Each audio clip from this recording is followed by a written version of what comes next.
Hello student, नमस्कार। मैं हूं विजय दिवाकर और आप देख रहे हैं हमारा यूट्यूब चैनल विजय दिवाकर में आप सभी का हार्दिक अभिनंदन और स्वागत है। चलिए हम आपको बताने जा रहे हैं यहाँ पर कक्षा 12वीं नवंबर असाइनमेंट केमिस्ट्री का कक्षा 12वीं नंबर असाइनमेंट का उत्तर आप देख पा रहे हैं स्क्रीन पर। प्रश्न पहला का अ, उत्कृष्ट गैसों के परमाणु आकार तुलनात्मक रूप से बड़े होते हैं, क्यों? सबसे पहले मैं आप लोगों को बोलना चाहूंगा उत्कृष्ट गैस क्या होती है। तो आप लोग देखे होंगे आवर्त सारणी में जो सबसे आखिरी समूह होता है, 18वां जो समूह होता है, हीलियम, नियान, आर्गन, क्रिप्टॉन, जिनान, रेडान, ये सभी को उत्कृष्ट गैस कहते हैं, नोबल गैस कहते हैं, अक्री गैस कहते हैं, क्योंकि इनकी अष्टक पूरा होती है, इसके आखिरी ऑर्बिटल पूरी तरह से इलेक्ट्रॉनों से भरा होता है, संतुष्ट होते हैं, ना तो इलेक्ट्रॉन देते हैं और ना ही इलेक्ट्रॉन किसी से लेते हैं, किसी से इनका लेना देना नहीं रहता, अर्थात ये किसी से भी क्रिया नहीं करते हैं। तो हम आपको बता दें, अगर इनके परमाणु आकार के बारे में अगर बात करें तो उत्कृष्ट गैसों के लिए जो परमाणु आकार होती है वो तुलनात्मक रूप से बड़े होते हैं, क्योंकि इनकी जो त्रिज्याएं हैं उसको वांडर वाल्स त्रिज्या होती है इसमें, जिनका मान जो होता है वो सहसंयोजी त्रिज्याओं तथा धात्विक त्रिज्याओं से अपेक्षाकृत अधिक होती है। जो अन्य तत्व है, अन्य समूह के तत्व हो लोग, कोई लोग सहसंयोजी बंध बनाते हैं तो कोई लोग धात्विक बंध बनाते हैं, कुल मिलाकर के उनमें सहसंयोजी त्रिज्या और धात्विक त्रिज्या होती है, उनसे कहीं ज्यादा त्रिज्या जो है इस उत्कृष्ट गैसों की पाई जाती है। तो जिसकी त्रिज्या बड़ा होगा उसका आकार भी बड़ा होगा, तो हम कह सकते हैं यहां पर उत्कृष्ट गैसों के परमाणु का जो आकार होता है वो बड़ा होता है। जबकि एक ही आवर्त में अगर हम दूसरे सदस्य की त्रिज्याएं, सहसंयोजक त्रिज्याएं या धात्विक त्रिज्याएं की बात करें तो उनका मान कम होता है। तो प्यारे बच्चों, आप मेरी बातों को भी सुन करके आप समझ करके लिख सकते हैं। मैंने शॉर्ट में आप लोग के लिए लिख दिया, जितने शब्दों में मांगा है यह उत्तर बिल्कुल सत्य और सटीक है। बीच बीच में मेरे चैनल के माध्यम से केमिस्ट्री का इंपॉर्टेंट क्वेश्चन का वीडियो जो है अपलोड किया जाता है और केमिस्ट्री को बेहतरीन तरीके से हम समझाते हैं, क्योंकि मैं खुद केमिस्ट्री का एक्सपर्ट हूं, इसलिए मुझे बिल्कुल पता है केमिस्ट्री का हर क्वेश्चन का बारीकी से पता है और कहां कहां से बोर्ड परीक्षा में पूछे जाते हैं। इन सब का एमपी क्वेश्चन मैं आप लोग को देता रहूंगा। इसके लिए आप हमारे चैनल पर लगातार बने रहिए ताकि आप लोगों को बोर्ड परीक्षा में आने लायक एक से बढ़कर एक इंपॉर्टेंट क्वेश्चन के वीडियो हमारी चैनल के माध्यम से मिल सके। इसके लिए आप हमारे चैनल को सब्सक्राइब करके बेल आइकन दबा के रखें। चलिए प्रश्न पहला का अ के बाद हम बात करते हैं प्रश्न पहला की ब। समुद्री गोताखोर गहरे समुद्र में श्वसन के लिए नाइट्रोजन तथा O2 के मिश्रण के स्थान पर हीलियम तथा ऑक्सीजन के मिश्रण का उपयोग करते हैं, क्यों? तो यहां पर जो समुद्री गोताखोर होते हैं, जो समुद्र में जाते हैं, जो समुद्र की एकदम बिल्कुल तह तक, उसके जो तली तक जाते हैं, सिलेंडर लेकर के जाते हैं लोग श्वसन के लिए। तो पहले क्या होता था, नाइट्रोजन और ऑक्सीजन के मिश्रण लेकर के जाते थे। तो वो लोग क्या करते थे, जब नीचे चले जाते थे तो वायुमंडलीय दबाव अधिक होने की वजह से ये रक्त में मिश्रित हो जाता था, विलय होकर के खतरनाक स्थिति पैदा करता था नाइट्रोजन और ऑक्सीजन का मिश्रण। तो इसलिए एक्सपेरिमेंट करने से पता चला कि अब हीलियम और ऑक्सीजन का मिश्रण उपयोग करने से ये हीलियम और ऑक्सीजन जो है रक्त में मिश्रित नहीं होती, क्योंकि समुद्र गहराई में उच्च पर नाइट्रोजन गैस खून में विलय होकर खतरनाक स्थिति पैदा करती है। इसलिए N2 तथा O2 के स्थान पर अब हीलियम और O2 के मिश्रण का उपयोग किया जाता है, क्योंकि हीलियम खून में नहीं घुलती। तो ये उसका उत्तर है, आप लोग ध्यान देंगे। इसके बाद हम बात करते हैं यहां पर प्रश्न दूसरा। क्लोरीन के प्रमुख ऑक्सी अम्लों के नाम, संरचना सूत्र, ऑक्सीकरण अवस्था तथा उनकी अम्लीयता का क्रम लिखिए। तो यहां पर जो क्लोरीन के जो ऑक्सी अम्ल है, मतलब इसके जो ऑक्साइड है वो एसिडिक होती है, जिसको ऑक्सी अम्ल कहते हैं। 4 ऑक्सी अम्ल हम आपको बताने जा रहे हैं यहां पर। अगर एक ऑक्सीजन है तो हाइपोक्लोरस अम्ल कहेंगे, अगर 2 ऑक्सीजन जुड़ जाए तो क्लोरस अम्ल कहेंगे, 3 ऑक्सीजन जुड़ जाए तो क्लोरिक अम्ल और 4 जुड़ जाए तो परक्लोरिक अम्ल। इनकी ऑक्सीकरण अवस्था यहां पर मैं बगल में लिख दिया राइट साइड में +1 +3 +5 +7। हालांकि अभी ये +1 +3 +5 +7 कहां से आया, क्यों आया, कैसे निकाले, वो प्रश्न में भी नहीं पूछा है। लेकिन अगर आप लोग मुझे कमेंट करके बताएंगे अधिक से अधिक बच्चे लोग, तो मैं जो है इसका ऑक्सीकरण अवस्था निकालने का जो एक स्पेशल वीडियो आप लोग के लिए बता दूंगा, ताकि आप कोई भी यौगिक का आसानी से बिल्कुल शॉर्ट ट्रिक से ऑक्सीकरण अवस्था बिल्कुल ईजिली जान जाएंगे, सीख जाएंगे आप लोग। इसके लिए मैं अलग से वीडियो बना दूंगा आप लोग के लिए स्पेशल। तो आप लोग मुझे कमेंट करके जरूर बताएंगे कि आप किस टाइप से वीडियो पाना चाहते हैं ऑक्सीकरण अवस्था के संबंध में, तो ये आप स्क्रीन पर देख पा रहे होंगे क्लोरीन के 4 ऑक्सीकरण अवस्था। अब बात करते हैं क्लोरीन के प्रमुख ऑक्सी अम्लों की संरचना के बारे में। हालांकि ये संरचना यहां पर आप देख पा रहे होंगे, ऑक्सीजन में क्लोरीन जुड़ा है, इधर हाइड्रोजन है, उसी ऑक्सीजन में हाइड्रोजन और क्लोरीन के साथ डबल बॉन्ड से ऑक्सीजन जुड़ा है दूसरे वाले में, तीसरा वाले में क्लोरीन के साथ 2 ऑक्सीजन 2 डबल बॉन्ड से जुड़ा है, यहां पर क्लोरीन के साथ यहां 3 ऑक्सीजन जो है डबल बॉन्ड से जुड़े हुए हैं, इनका नाम अलग अलग है। तो इसमें ऐसा डबल बॉन्ड सिंगल बॉन्ड क्यों बना, इसका वास्तविक रीजन क्या है वो प्रश्न में नहीं पूछा है, सिर्फ आपको संरचना सूत्र को दिखाना है अभी, इसलिए हम इसको सिंपली आपको बता रहे हैं। लेकिन आप मुझे कमेंट करके अगर बोलेंगे कि ये संरचना सूत्र कैसे बना, क्यों बना, इसके डिटेल का वीडियो बनाइए, तो मैं असाइनमेंट होने के उपरांत, कक्षा 12वीं के सभी असाइनमेंट का वीडियो बनने के उपरांत खाली समय में आप लोग के लिए केमिस्ट्री के स्पेशल परमाणु संरचना, हैबिट संरचना, ऑक्सी अम्लों की संरचना से संबंध में मैं आप लोग के लिए स्पेशल वीडियो तैयार कर दूंगा, ताकि आप लोग बढ़िया से बोर्ड एग्जाम की तैयारी कर सकें। अब हम बात करते हैं यहाँ पर क्लोरीन के ऑक्सी अम्लों की अम्लीयता का क्रम। तो यहाँ अम्लीयता के क्रम में मैं बता दूं यहाँ पर कि जैसे जैसे ऑक्सीकरण अवस्था में वृद्धि होती है, अम्ल की प्रबलता में भी वृद्धि होती जाती है यहाँ पर, क्योंकि यहाँ पर देखिए HClO जो है शुरू में है, उससे ज्यादा प्रबल अम्ल HClO4 है।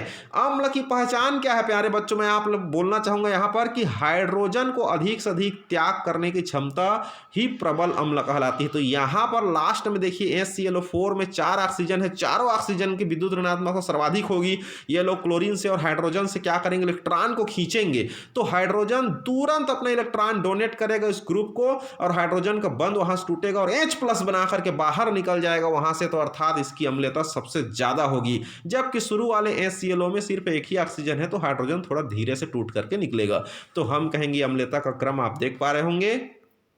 अब प्रश्न तीसरा, HNO3 नाइट्रिक एसिड अम्लों का राजा HNO3, ये है आपका HNO3 को क्या कहते हैं, ये ऐसा चीज है कहना चाहिए रसायनों का मेहंदी है ये, कि निर्माण की ओस्टवाल्ड विधि का वर्णन निम्न बिंदु के आधार पर कीजिए, सिद्धांत और रासायनिक समीकरण और नामांकित चित्र। तो HNO3 जो है आपका रसायनों का मेहंदी कहलाता है, क्योंकि एक बार हाथ में अगर कहीं पर एक बूंद गिर जाए तो ये कहना चाहिए 5-6 दिन के लिए येलो हो जाती है। कॉपी में, पुस्तक में अगर गिर जाए तो 2-4 दिन के लिए येलो हो जाती है। मैं इसका प्रैक्टिकल एक्सपेरिमेंट कर चुका हूँ, इसलिए मुझे इसके बारे में बहुत सारा अनुभव पता है। यहाँ पर ध्यान दीजिए, उत्तर सिद्धांत और रासायनिक समीकरण। तो इसका सिद्धांत है, यह विधि अमोनिया के वायुमंडलीय ऑक्सीजन द्वारा उत्प्रेरकीय ऑक्सीकरण पर आधारित है। इस अभिक्रिया में प्लेटिनम तथा रेनियम उत्प्रेरक का कार्य करती है। सबसे पहले हम लोग यहाँ पर अमोनिया लेंगे और ऑक्सीजन लेंगे, अलग अलग आयतन लेंगे और दोनों को यहाँ पर मिला करके क्या करेंगे, यहाँ पर ध्यान दीजिए, नाइट्रस ऑक्साइड और वाटर बना दी। इस प्रकार निर्मित नाइट्रिक ऑक्साइड ऑक्सीजन के साथ संयोग करके NO2 देता है, नाइट्रोजन डाइऑक्साइड देगा, और ये रिएक्शन हो रहा है आप देख पा रहे होंगे स्क्रीन पर। फिर उसके बाद इस प्रकार निर्मित नाइट्रोजन डाइऑक्साइड पानी में विलय होकर नाइट्रिक अम्ल देती है, HNO3 देती है। इस तरह से नाइट्रिक अम्ल का निर्माण किया जाता है, कहना चाहिए एक प्रकार से ये तेजाब है। निर्मित NO पुनः चक्रित की जाती है तथा जलीय HNO3 को आसवन द्वारा लगभग 68% द्रव्यमान तथा सांद्रित किया जा सकता है। सांद्र H2SO4 द्वारा निर्जरीकरण से 98% तक सांद्रित किया जा सकता है। तो इस तरह से कहना चाहिए नाइट्रिक अम्ल बनाया जाता है, इसकी अभिक्रिया है, लेकिन इसको बहुत सारी मात्रा में बनाना है, औद्योगिक विधि से बनाना है, साइंटिस्ट ओस्टवाल्ड के अनुसार बनाना है, उसको ओस्टवाल्ड विधि कहते हैं। तो हम आपको स्क्रीन पर बता रहे हैं यहाँ पर नाइट्रिक अम्ल बनाने की ओस्टवाल्ड की तनुता विधि, जो यहाँ पर आप देख पा रहे होंगे, ओस्टवाल्ड मेथड।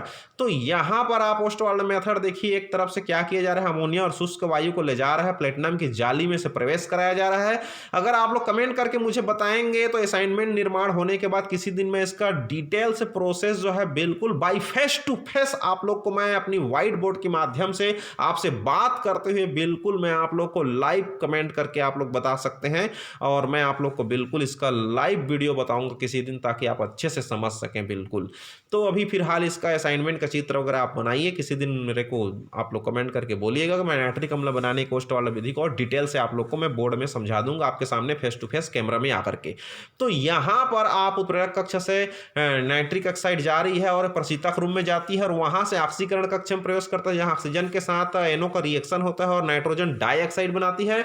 और ये नाइट्रोजन डाइऑक्साइड जो इस तरह से यहाँ पर स्तंभ में जाती है और ये स्तंभ में जाकर ऊपर चढ़ने लगती है, उधर से जल की फुहारा आते रहती है और दोनों रिएक्शन करके नाइट्रिक अम्ल बना करके नीचे गिर जाती है। तो ये हो गया ओस्टवाल्ड मेथड से नाइट्रिक अम्ल बनाने का विधि। तो बहुत ही सुंदर विधि है। ये बोर्ड परीक्षा में कई बार पूछे जा चुके हैं। अभी तक का कम से कम अगर मैं 10 साल की बोर्ड परीक्षा की बात करूं तो ये कम से कम 4-5 बार तो ये आ ही चुका है। और मुझे लगता है इस साल की बोर्ड परीक्षा 2021 में भी ऐसे सवाल आने की बहुत सारी चांसेस है प्यारे बच्चों, बहुत संभावना है। तो ऐसे सवाल को आप पढ़िए और इसका मैं स्पेशल वीडियो आप लोग को बना दूंगा। आप लोग कमेंट करके मुझे बताइएगा। अगर आप लोग अधिक से अधिक कमेंट करेंगे तो मैं जरूर इस पर आप लोग की आवश्यकता को ध्यान में रखते हुए अलग से मैं स्पेशल इस पर क्लास ले लूंगा आप सभी प्यारे बच्चों का।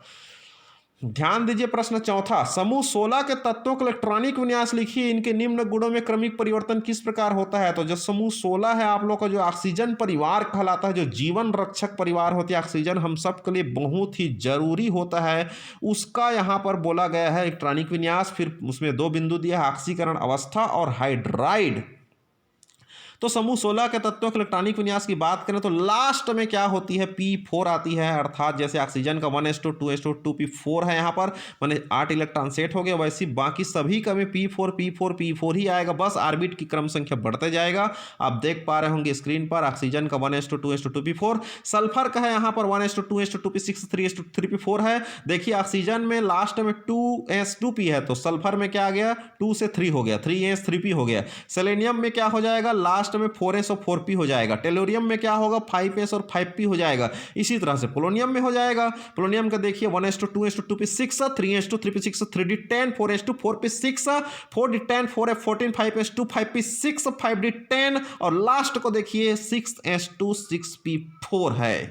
तो यहां पर इस तरह से इसका आप इलेक्ट्रॉनिक कॉन्फ़िगरेशन कर सकते हैं। अब चलिए हम इसमें बात करेंगे इसके ऑक्सीकरण अवस्था का। तो इसकी जो ऑक्सीकरण अवस्था होती है कभी -2 कभी +2 कभी +4 कभी +6 होता है। लेकिन यहां पर ऑक्सीजन की हम बात करें तो उसके विन्यास NH2 NP4 होती है। तो P4 है, मतलब 2 इलेक्ट्रॉन की कमी है, 2 इलेक्ट्रॉन ग्रहण करने की प्रवृत्ति रखता है। यहां पर विद्युत ऋणी है ऑक्सीजन, तो ऐसे तत्वों की ऑक्सीकरण अवस्था -2 हो जाती है। लेकिन अगर इसी ऑक्सीजन का फ्लोरीन के साथ जब रिएक्शन होती है तो फ्लोरीन क्या होती है, ऑक्सीजन से बहुत ज्यादा विद्युत ऋणी होने के कारण फ्लोरीन ऑक्सीजन से इलेक्ट्रॉन को खींच लेता है। तो इसलिए OF2 में ऑक्सीकरण अवस्था +2 अवस्था में आ जाती है। अगर आप लोग मुझे कमेंट करके बोलेंगे कि OF2 कैसे बनता है तो इसका भी मैं किसी दिन अलग से स्पेशल वीडियो आप लोग को बनाकर दे दूंगा। इस तरह से यहां पर ऑक्सीजन का +2 अवस्था भी हो गया है। इसी तरह से इसका क्रम में हम देखें तो +4 होती है, +6 होती है। इस तरह से इसकी ऑक्सीकरण अवस्था प्रदर्शित होती है। इसका डिटेल वीडियो मैं किसी दिन दे दूंगा। फिलहाल आप लोग असाइनमेंट में इतना ही लिखिए। प्रश्न उसी का ब है हाइड्राइड। हाइड्राइड मतलब हाइड्रोजन के साथ रिएक्शन। अगर ऑक्साइड पूछे तो ऑक्सीजन के साथ रिएक्शन, नाइट्राइड बोले तो नाइट्रोजन के साथ रिएक्शन। तो यहां पर हाइड्राइड की हम बात करें तो समूह 16 के सभी तत्व हाइड्राइड बनाती है। किस प्रकार का, H2M। यहाँ H2 रहेगा ही और M क्या है, ऑक्सीजन परिवार है, समूह 16 के तत्व है, या फिर उसकी को MH2 भी कह सकते हैं। ध्यान दीजिए तो यहाँ पर सूत्र का जैसे जल है H2O, तो यहाँ पर H2 रहेगा और O क्या है आपका M है। H2S में आपका H2 रहेगा ही और S क्या है, M है। या फिर SeH2 सेलेनियम हाइड्राइड की बात करें तो Ase क्या है, M है, H2 तो रहेगा ही। टेलेरियम M हो गया, पोलोनियम M हो गया। इस तरह से सब में 2-2 हाइड्रोजन जुड़ करके हाइड्राइड बनाती है। और सभी हाइड्राइड की जो आकृति होती है कोणीय होता है, कोण के रूप में होता है। परमाणु द्रव्यमान बढ़ने से उसमें स्थायित्व तो घट जाता है। अगर इसका परमाणु द्रव्यमान हम लोग बढ़ाते जाएं, जैसे के लिए हाइड्रोजन से लेकर पोलोनियम की तरफ जाएं, तो इसका उसमें स्थायित्व तो घट जाएगा। और सभी हाइड्राइड दुर्बल अम्लीय प्रकृति के होते हैं। दुर्बल अम्लीय मतलब हाइड्रोजन जल्दी से लोग छोड़ते नहीं हैं, छोड़ते हैं लेकिन जल्दी से नहीं छोड़ते हैं, दुर्बल अम्लीय प्रकृति के होते हैं। और सभी हाइड्राइड वाष्पशील होते हैं। जानते हैं वाटर तो वाष्पशील ही है। इसके बाद प्रश्न 5वां का अ, क्लोरीन की अमोनिया के साथ क्रिया लिखिए। और ब है किन्हीं 2 अंतर हैलोजन यौगिकों की संरचना बनाइए। तो उत्तर इसका अ हम बता रहे हैं, क्लोरीन की अमोनिया के साथ क्रिया है। ध्यान दीजिए अमोनिया NH3 है और +3HCl2, इसके साथ जब रिएक्शन होता है तो NCl3 बनता है और प्लस का आपका 3HCl बनेगा। तो यहाँ पर ध्यान दीजिए नाइट्रोजन ट्राइक्लोराइड जो बना है बहुत ही एक्सप्लोजिव है, अत्यंत विस्फोटक द्रव है, बहुत खतरनाक चीज है। है, इसको प्रयोगशाला में एक्सपेरिमेंट नहीं करना चाहिए छोटे बच्चों के द्वारा। इसका बड़े बड़े प्रयोगशाला में जहाँ पर विस्फोटक चीज़ बनता है वहाँ पर यह सामग्री को भेजा जाता है। तो इस तरह से हो गया अ का उत्तर। अगर हम ब की बात करें यहाँ पर, तो अंतर हैलोजन यौगिक की संरचना में दो बताना है आपको। एक हो गया ClF3 और दूसरा है IF7। तो यहाँ ClF3 की चित्र आप ध्यान से देखिए। ClF3 जो है यहाँ पर स्क्रीन पर आप देखते जाइए। ClF3 की जो संरचना है, क्लोरीन है, क्लोरीन के साथ में यहाँ पर 3 फ्लोरीन है, लेकिन क्लोरीन की जो और भी ऑर्बिटल है उसमें 2 एकांकी इलेक्ट्रॉन युग्म है, और दोनों एकांकी इलेक्ट्रॉन युग्म के प्रतिकर्षण स्वभाव के कारण इसकी आकृति जो है त्रिकोणीय द्विपिरामिडी न होकर इसकी संरचना जो है टी आकृति में हो जाता है। टी आकृति माने देखिए बेढ़ा टी बना हुआ है, Cl बीच में है, और अगर हम तीनों F की बात करें, अगर Cl ऊपर करके 2 F को हम लेफ्ट राइट ले जाए, एक F को नीचे करें तो इसकी आकृति टी हो जाएगी कहना चाहिए। तो ये हो गया आपका ClF3 अंतर हैलोजन यौगिक की संरचना। और दूसरा है यहाँ पर IF7 आयोडीन हेप्टाफ्लोराइड की संरचना है। यहाँ पर आयोडीन के साथ 5 फ्लोरीन क्षैतिज में है और 2 फ्लोरीन ऊर्ध्वाधर है कहना चाहिए। अगर हम इसकी एक और संरचना की बात करें तो यह है IF7 की बेहतरीन संरचना। यहाँ पर ध्यान दीजिए, पंचकोणीय द्विपिरामिडीय। पंचकोणीय मतलब यहाँ पर आयोडीन के साथ 5 फ्लोरीन है, इसलिए इसका नाम यहाँ पर 5 जोड़ करके 5 कोण बना रही है 72 अंश का, और ऊपर में 2 फ्लोरीन, ऊपर 1 फ्लोरीन नीचे 1 फ्लोरीन है, दोनों मिलकर के 90 अंश का कोण बना रही है। तो हम इसकी संरचना को कहेंगे पंचकोणीय द्विपिरामिडी। 5 कोण बन रही है इसकी क्षैतिज में और ऊपर नीचे कर करके पिरामिड का निर्माण कर रही है, इसलिए ऐसा संरचना आप लोग बनाइए, बहुत अच्छा रहता है। इसमें 100% नंबर मिलेगी आप लोग को। इसका नाम है आयोडीन हेप्टाफ्लोराइड। आयोडीन भी आप लोग का क्या है कहना चाहिए, हैलोजन है, फ्लोरीन भी हैलोजन है।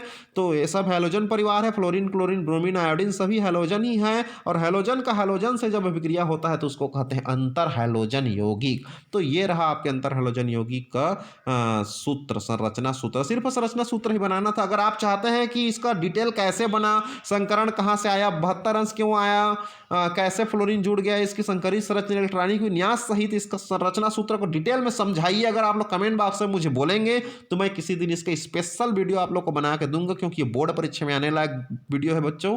तो इस तरह से आप हमारे चैनल पर लगातार बने रहें। हम आपको बिल्कुल कहना चाहिए सटीक, सारगर्भित और एकदम 100% सत्य आंसर ही आप लोग को भेजते हैं। हम जो है किसी प्रकार का कहना चाहिए डुप्लीकेट आंसर हम नहीं बनाते, बिल्कुल 100% सत्य और फिल्टर किया हुआ आंसर हम बनाते हैं, ताकि आपके बोर्ड एग्जाम में अच्छे से अच्छे आप लोग को नंबर मिले। और हम बीच बीच में मार्गदर्शन भी हमारे चैनल के माध्यम से, एमपी क्वेश्चन का भी वीडियो आप लोग को मिलते रहेगा। इसके लिए आप हमारे चैनल को सब्सक्राइब करके बेल आइकन को दबाएं। बस थोड़ी देर में आपको फिजिक्स का और बायो का भी मिल जाएगा, अन्य विषय का भी मिलेगा, कक्षा 12वीं का भी बन रहा है। तो thank you so much, subscribe करके रखें।